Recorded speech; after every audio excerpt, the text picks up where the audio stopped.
Meghan Markle here.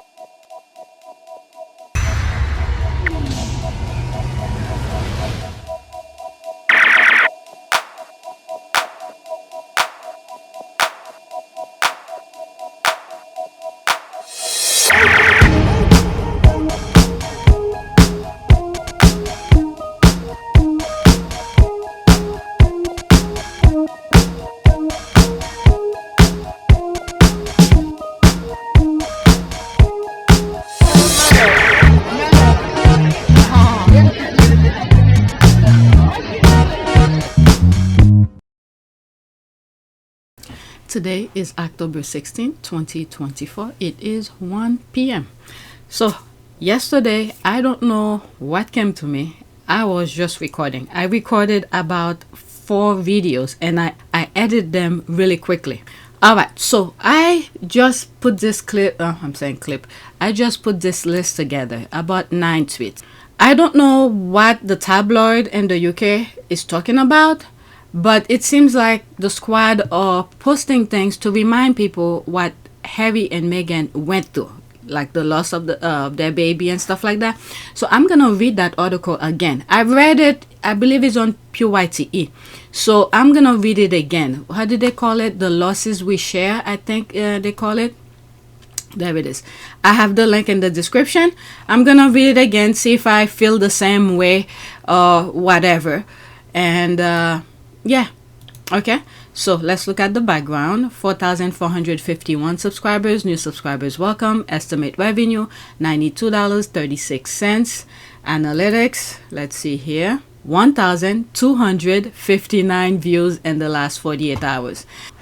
So let's go on Twitter. All right, I think I have this on the list. Oh, where's my list? Oh, there it is. But I think do I have it? Let me pause for a second. It's actually the first one on my list. Okay, so there's this here. Are the British royal family really that tone deaf? They have their media troglodytes mass reporting how they openly welcome people marrying into their family. Look at this. I put that first. It didn't even hit me. So this is why they're sharing all of those other tweets that I'll be sharing with you. I'm glad I put it first. Okay, this is why I'm like, I don't need to follow these people, the squad who have the mentality to follow them. So I get to see this is the response to that. Okay, so the media or wherever it is being written in the UK or whoever said it in the royal family. So this is why, you know, the squad are posting things about Harry and Meghan. The Sussexes don't really need to come out all the time. The squad create their own conversation and, you know, the backlash of the UK media. Okay, so let's start all over. The British royal family really that tone deaf. They have their media troglodytes mass reporting how they openly welcome white people marrying. Is it white? Is that what you mean? White people marrying into their family, even cheaters like my Tendo that I recorded the other day. My Tendo, and somehow they fail to understand how worse it makes them look like a racist to Meghan. Okay, somehow they fail to understand how worse it makes them look like racist to Meghan. Okay, so this is the image she used. Okay, let them continue to show the world who they are as a family. Right? Let's pause that GIF. Okay, so she's almost done. Not too many comments.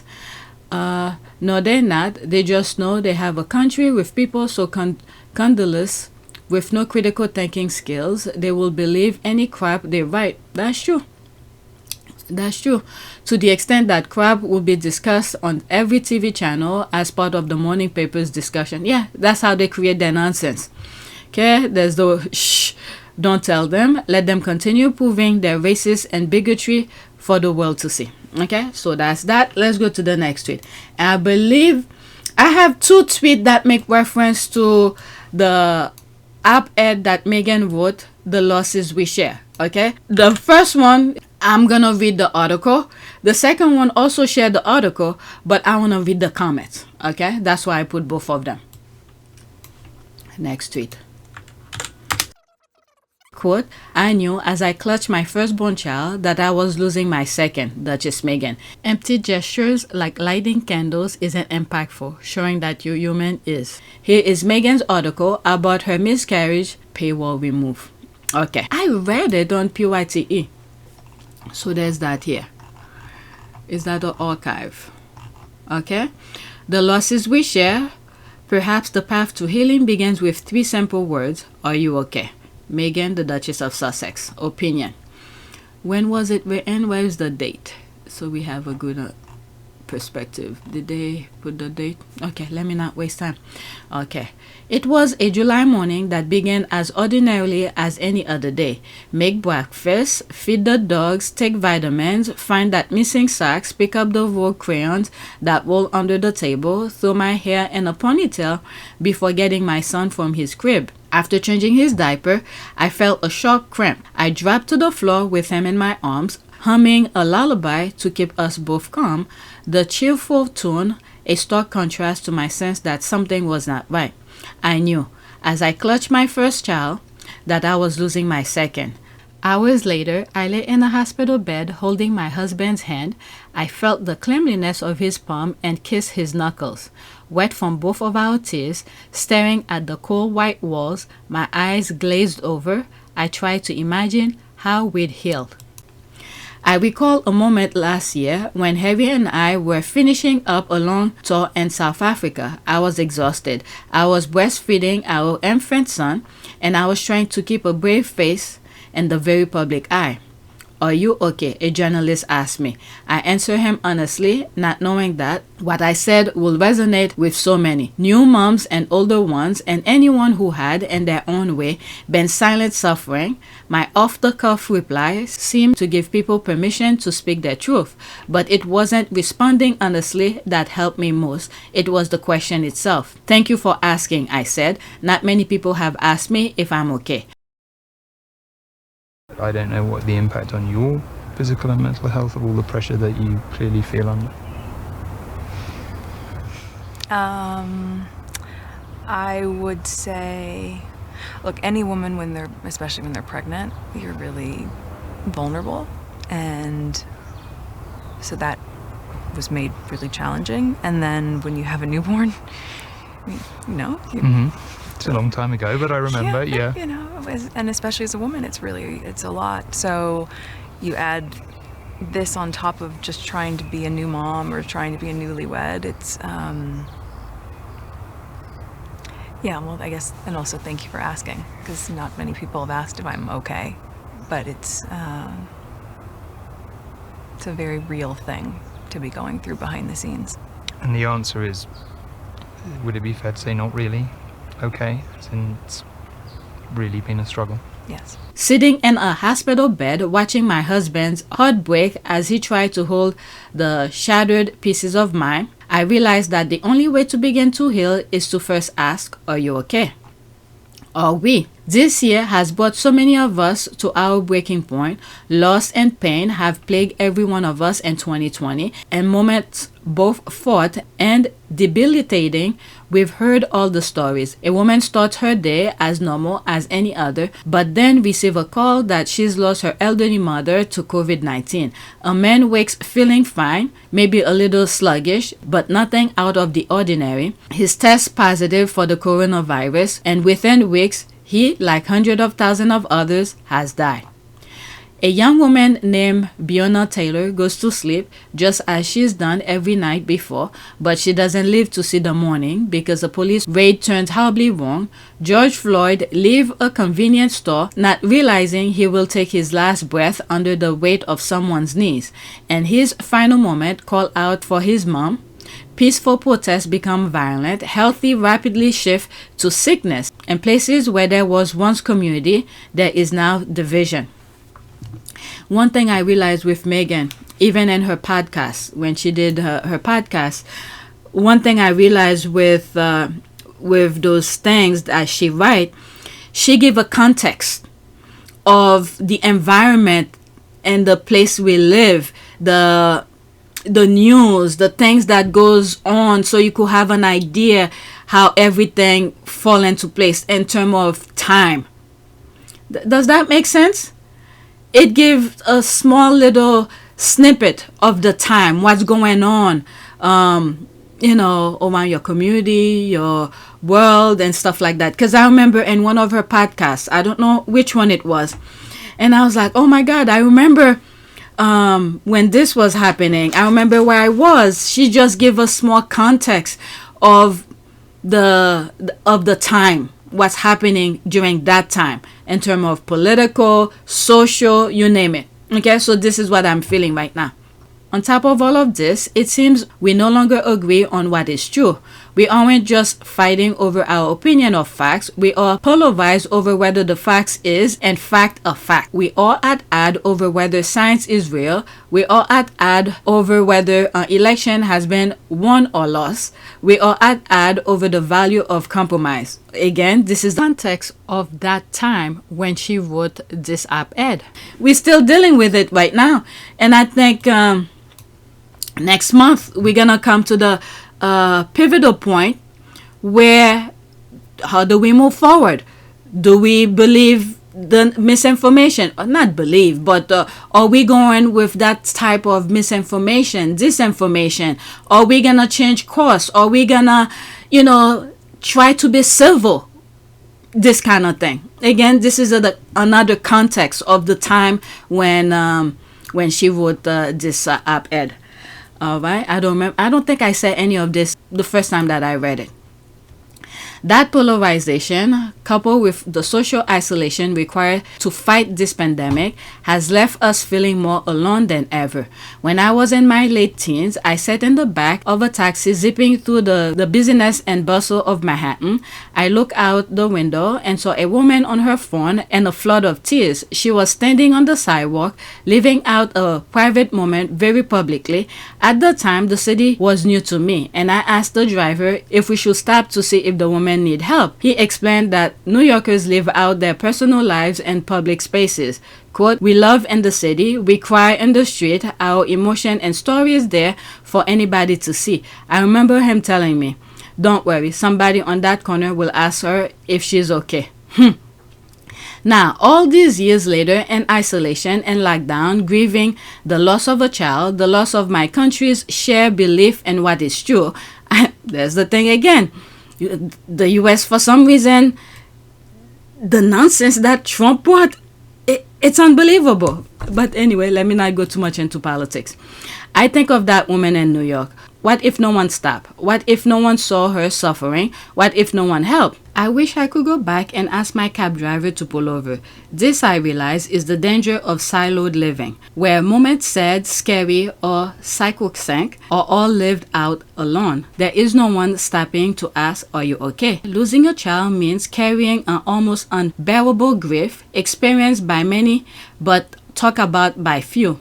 And the pain of our loss, my husband and I discovered that in a room of 100 women, 10 to 20 of them will have suffered from miscarriage. Again, that remind me that of Roe versus Wade that turned, and then there has been women who die due to that reversement by the Supreme Court, and many of them could have survived. Okay, so that's what this. That's what I was thinking when I read that. Yet, despite the staggering commonality of this pain, the conversation remains taboo, riddled with unwarranted shame, and perpetuating a cycle of solitary mourning. Some have bravely shared their stories. They have opened the door, knowing that when one person speaks truth, it gives license for all of us to do the same. We have learned that when people ask how any of us are doing, and when they really listen to the answer with an open heart and mind, the load of grief often becomes lighter. For all of us, and being invited to share our pain together, we take the first step toward healing. So this Thanksgiving, as we plan for a holiday unlike any before, many of us separated from our loved ones, alone, sick, scared, divided, and perhaps struggling to find something, anything to be grateful for, let us commit to asking others, are you okay? As much as we may disagree, as physically distant as we may be, the truth is that we are more connected than ever because of all we have individually and collectively endured this year. Okay, that was during the time of COVID. We still have COVID, but at the height of it. We are adjusting to a new normal where faces are concealed by masks, there it is here, but it's forcing us to look into one another's eyes, sometimes filled with warmth, other times with tears. For the first time in a long time, as human beings, we are really seeing one another. Are we okay? We will be. Okay? So that's that. The link of this will be in the description. Maybe after I finish with it, I'll share it on my community board. Alright, so oops, go back to this. Any comments? So there was no comment. This I covered already. This is the thing here. The squad are sharing a lot of things that makes Meghan all special and things like that. Okay, so this is not on my list. Let me pause so YouTube don't block me. Alright, let's go to the next one. The other app ad, but I'm not gonna read it again. I just want to read some of the comments. Okay, when Meghan wrote so poignantly about her miscarriage, many in the royal rat and royal sycophant accused her of vulgar oversharing. Now Copycat has jumped on the bandwagon years later with a personal message of support to people affected by the devastation of baby loss. How original. This is why the squad are sharing all of this. So when Meghan was going through it, this is the thing I don't understand with her. You know, they fall online, they do all this. If she just shut her mouth, go into the hiding that she requested for, just go away. Oh my God. So this is why the squad are sharing this again. But when Meghan needed that support, nowhere to be found. Okay, is this... Okay, that's too big. Okay, she is such a mean and nasty piece of work, and I won't be surprised if she did this on purpose. Was it her nasty way of saying, I feel for all those who have lost a baby, but remember Meghan, I didn't feel that for you. My thoughts are a result of her callousness. Or is she writing from recent personal experience? Perhaps it relates to other event at the end of 2023. Who cares? They lie about every little thing. They want to be perfect. Why can't they just tell the truth? Okay, go into hiding, make people believe something, put fake pictures out. I mean, they got me. I would not say they got me. I was like, just in case, if it is true. Okay? So, whatever it may be. One of the things that I said, but during the time that she's gone, and then we heard of that other guy who commits suicide allegedly. Okay, one of the things that I said in one of those videos, I don't know if I left it or if I cut it out when I was editing. Maybe there was a pregnancy and they forced her to remove the child. That was one of the things that crossed my mind. But knowing how the institution is, if right now, as of October 16, they're writing nonsense, it's not her who's writing. It's the tabloid who's running off with their own stories. She has no say over there. It's not like I'm making excuses for her, but whatever. Alright, those royal bastards remain true to their colonizer roots. Copy everything and boldly walk around as if you created it. Effing hypocrites. Okay? I am suspecting she could be referring to herself. There were rumors of her being pregnant around October 2023. Yeah, I in one of my videos, I think I said something like that. My conspiracy brain is on alert right now. There's a laugh here. What if she cheated and got pregnant? That's what I thought. When the thing first came out, the guy that got allegedly suicide, one of the things I think happened is Egg did the act and then they concealed the truth. Okay, that's what I thought. And once, let me just read. Alright, what if she cheated and got pregnant for that guy that was found dead? I don't want to mention names. Yeah, I agree. I've created so many scenarios. Okay, if you go back to some of my videos, so many scenarios because they were throwing so many lies out there. It's Baby Loss Awareness Week. The more highlights, the better. Surely it's not a competition. Whatever. Where were you guys when Meghan lost her baby? Okay, it wasn't something she wanted to, people to feel. So it's something that she went through. All right, let me leave that. Okay, so I'm done. You could read whatever's there. Let's go to the next one. Now, this is from Spare, the book, where Harry is talking about his loss of the miscarriage. This is his perspective. Let me pause. I was moved by the emotion in Prince Harry's voice in this passage. You can truly feel the depth of his feelings when you listen to this part. All right, so let's go into that. There's no comment here. Pause again. Prince Harry describing the moment he finds out they lost their second child following onslaught abuse from the British press. He talks about burying his baby with his own hands. His family never said anything about the loss of his and Meghan's baby. All right, so let's listen. It's 1 minute and 15 seconds. On our first morning in the new house, she reported abdominal pains and bleeding. Then she collapsed to the floor. We raced to the local hospital. When the doctor walked into the room, I didn't hear one word she said. I just watched her face, her body language. I already knew. We both did. There had been so much blood. Still, hearing the words was a blow. Meg grabbed me. I held her. We both wept. In my life, I've felt totally helpless. Only 4 times. In the back of the car while Mummy and Willie and I were being chased by Paps. In the Apache above Afghanistan, unable to get clearance to do my duty. At Notcott when my pregnant wife was planning to take her life. And now. We left the hospital with our unborn child. A tiny package. We went to a place. A secret place only we knew. Under a spreading banyan tree, while Meg wept, I dug a hole with my hands and set the tiny package softly in the ground. Okay, let's read some of the comment. Let's pause. Oh, there's more. What is that? Okay, sometimes we don't even realize how much loss Prince Harry has suffered at the hands of the media. Oh, I'm fully aware. I think in this morning video that I was editing, there was a part where I think I said something like the amount of pain he took when since his mom passed, where his father was supposed to make things easier for him, but instead the father said since he went through it, therefore he must go through it.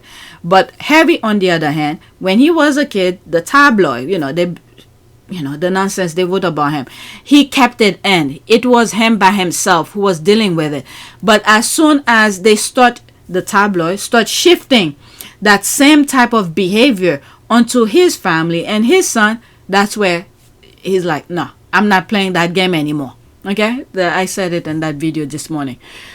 Sometimes we don't even realize how much loss Prince Harry has suffered at the hands of the media, and they think he ever wants to go back. You've taken so much from him, and his anger is so justified. I mean, there's people who would have done so much more. But he's relying on the legal system to put justice. Okay? Because if he acts, this is the thing I think he has learned. They want him to act out. So he's not giving them the satisfaction. He probably, I don't know, maybe sometime he should go to the gym and hit the punching bag. I think in one videos I said something like that. So he could release his frustration. But he doesn't want to act out because that's what they want him to do. So they could have something to write about. So he's not giving them that satisfaction.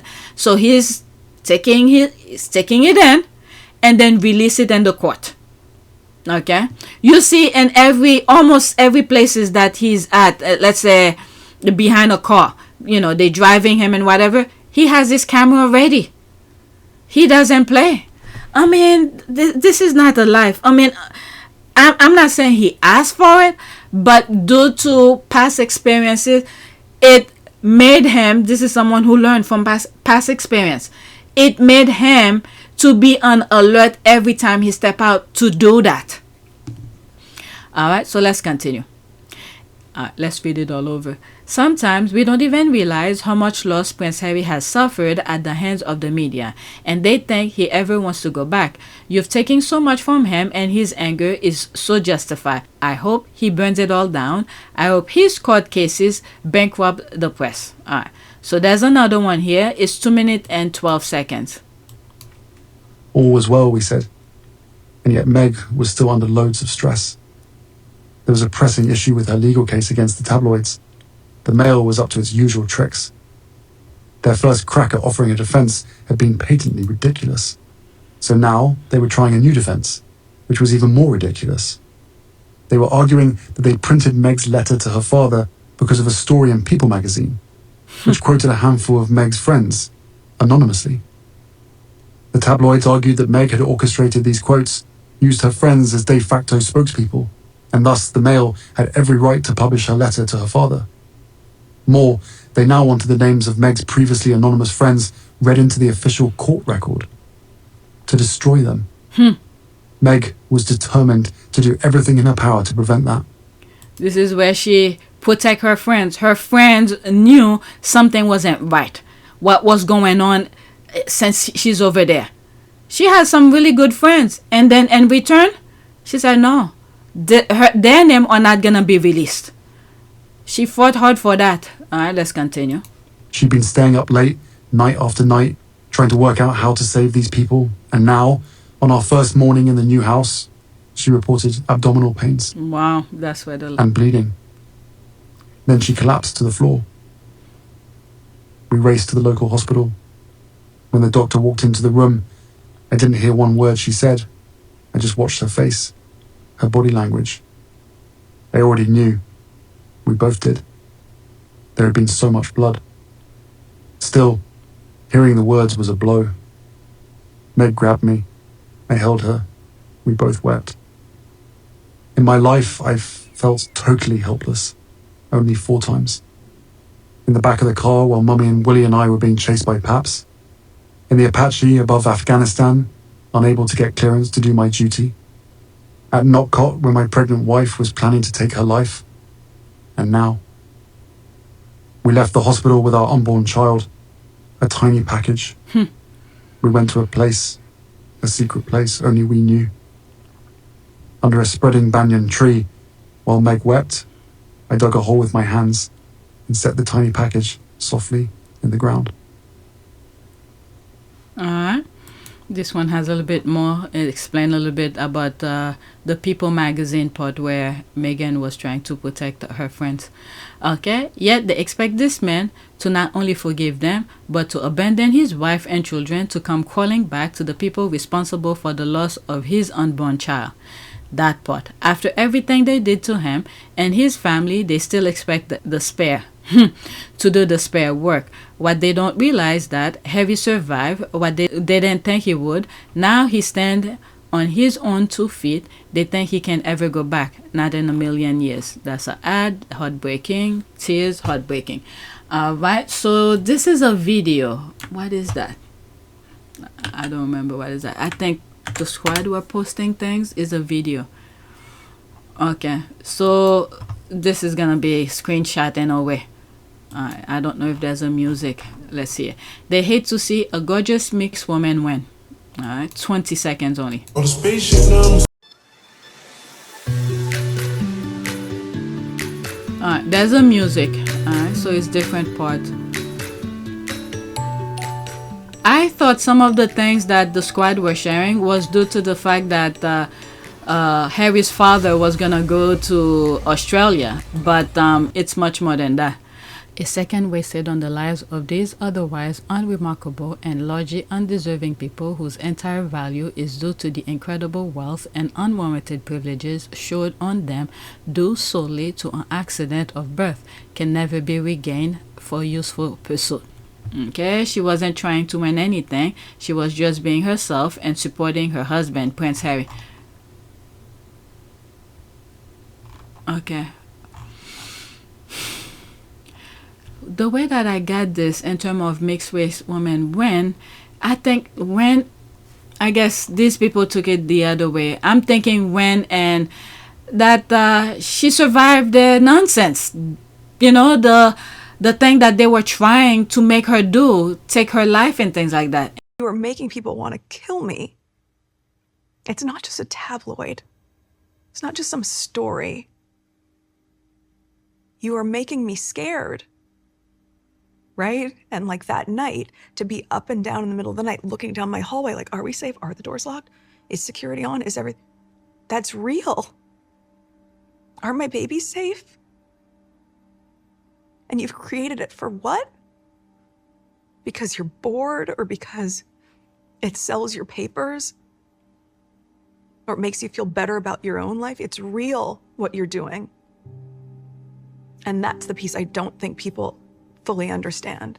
And she didn't do it to satisfy these people. She won by regaining her true self. That's the way that I got it. I don't know. Maybe I'm wrong. You guys could correct me. Alright, except Sussex Squad and British media, no one is concerned. Haven't heard any British royal family senior members even pronounce their name in any place. Okay, I don't know. Race has nothing to do with this, since Meghan is true race. Please. I don't feel like responding to that. You know what? Maybe I should.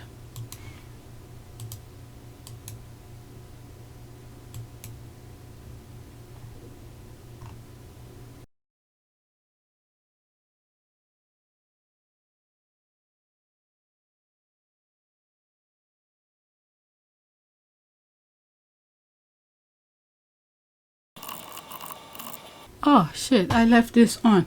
Okay, so I write this here. If it's not race, what is it then? You know very well she's not. She grew up in a mixed race environment. She's too smart for fools, royal family, British media, and people like yourself to understand. Your stupidity does shine on this app. That's it. I thought I paused.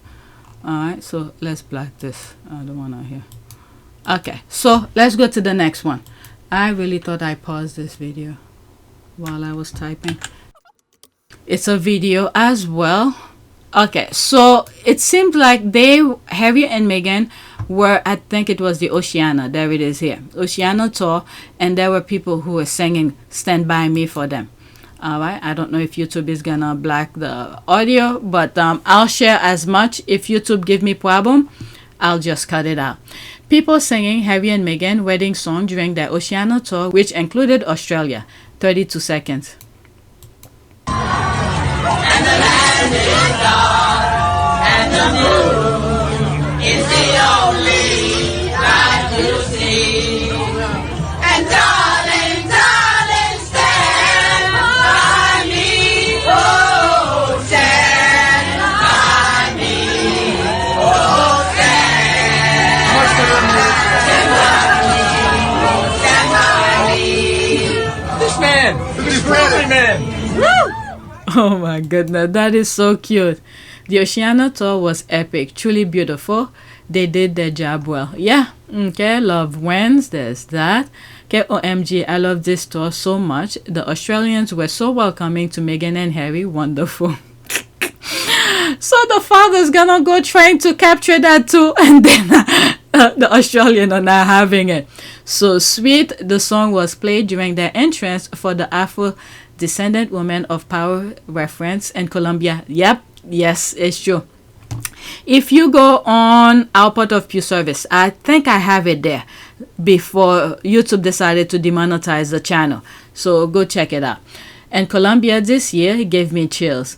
The delight on his cute face. Oh, that is so lovely. Oh, that's amazing. All right, so let's go to the next one.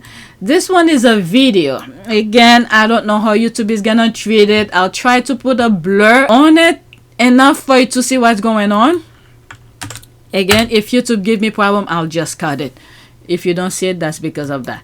It's only a minute. This is too cute. I never saw this video. That man was on a mission. Prince Harry is too funny. It's a minute.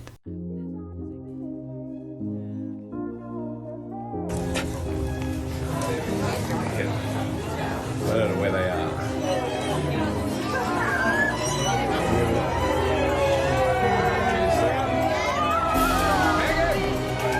Meghan! It's still good! It's still good.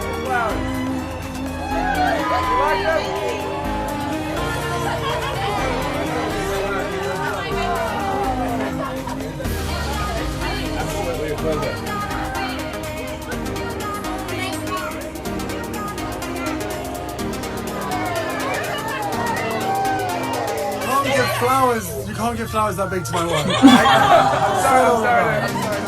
Mike, you're looking on as good as you can, mate. Absolutely.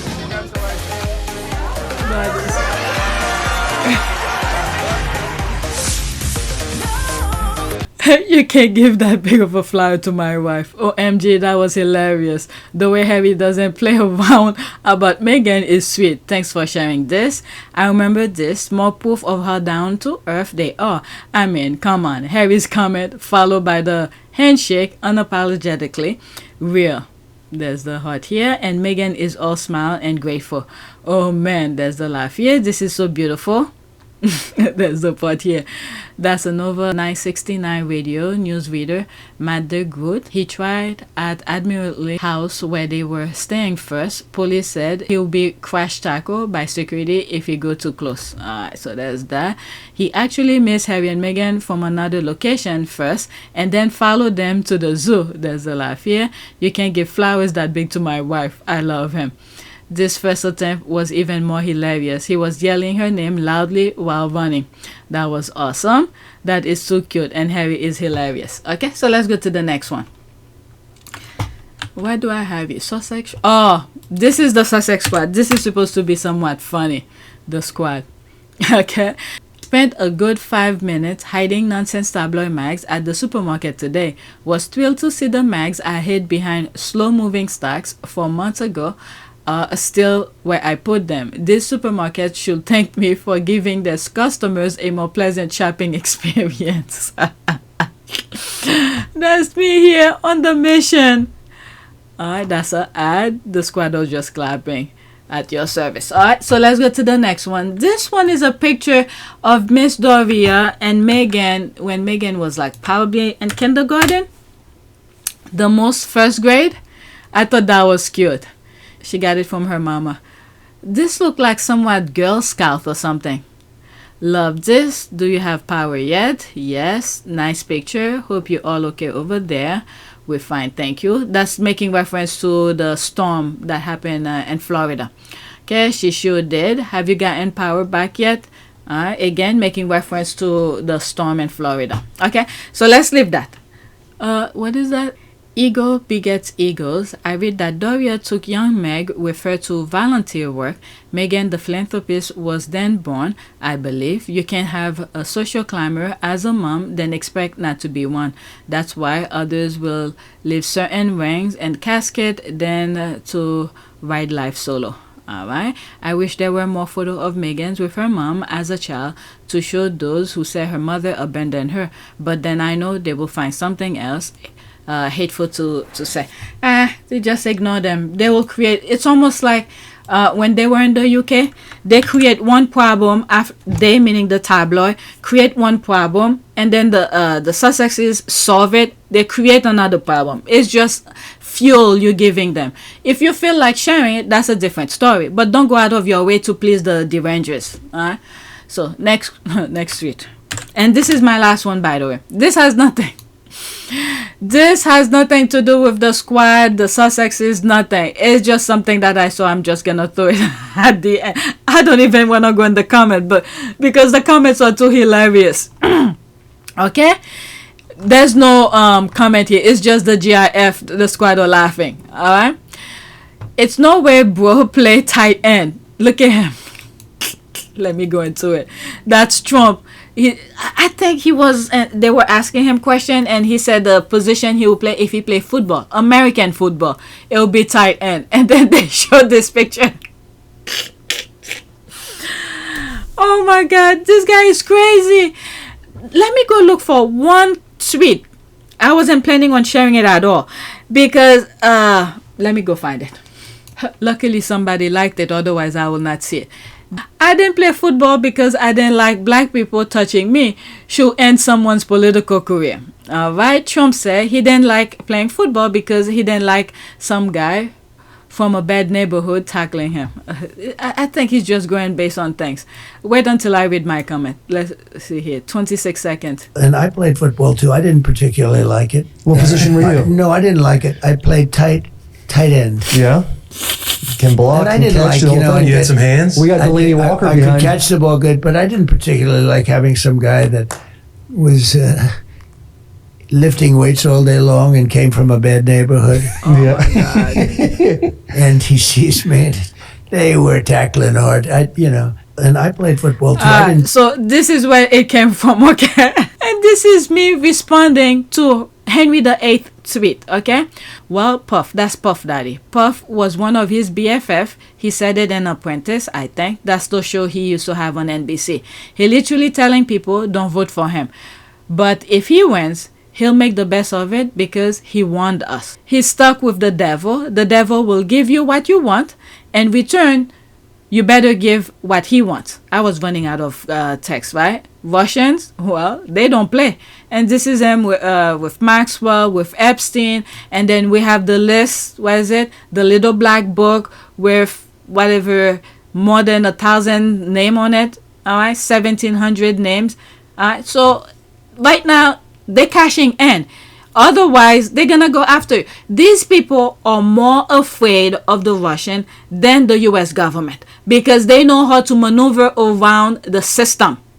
Okay, let me not go too much into it. That's it. Please take a moment to subscribe, like, and share. If you want to support this channel, there's a PayPal link and a Cash App link in the description. You could donate. Those who have donated, thank you. So that is it.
It is a great privilege to be with all of you today.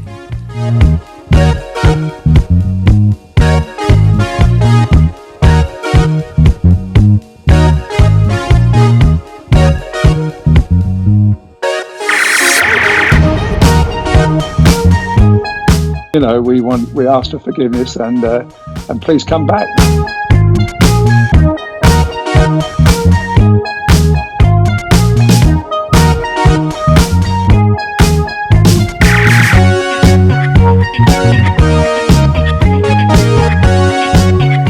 As you saw me find the love and happiness that I'd hoped for all my life.